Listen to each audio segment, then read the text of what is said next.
Hello guys, আমি সালাম আলাইকুম রহমতুল্লাহ। আপনারা কেমন আছেন? কন্টেন্ট করে নতুন নতুন কন্টেন্ট আপনারা প্লিজ সাবস্ক্রাইব করুন। এভরিওয়ান সাবস্ক্রাইব করা যাবেন ভিডিওটা দেখে। আসলে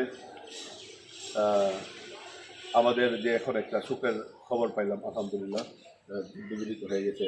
ইরানের যে যুদ্ধবিরতি, আয়াতুল্লাহ খমেনি হত্যার পরে যে যুদ্ধবিরতি এখন আমরা শুনলাম আজকে এবং গতকাল থেকে শুনে আসছিলাম।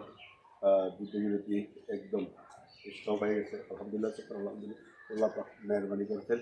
হরমুজ এখন ওপেন হয়ে যাবে, অলরেডি ওপেন 10টা 70 পরে এই ওপেন 10টা 70 পরে ডোনাল্ড ট্রাম্পের সাথে এই চুক্তিতে আলোচনায় সবাই বসতে যাচ্ছেন এবং আলোচনা ভালোরা যারা গ্রামবাসী করতেই করি ইনশাআল্লাহ।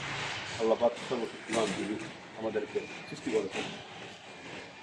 আপনারা দোয়া করছেন, আমরা পারি নাই, আমরা তিনি কিছু করতে দোয়া করছি, ইরানের জন্য দোয়া করছি। বড় বড় নেতারা যারা ইসলামের বড় খোলাসি, তারা জ্ঞানের বান্ধব আল্লাহ দিয়ে রাখেন। যুদ্ধকে আমরা আপোষ করে নেই, আমরা মুসলিম, আমরা বিয়ের মন থেকে হলে দোয়া দিয়ে হলেও আমরা যুদ্ধ করে গেছি। ইনশাআল্লাহ আমরা পাশে আছি, থাকবো। সাবস্ক্রাইব করে যাবেন। Thank you.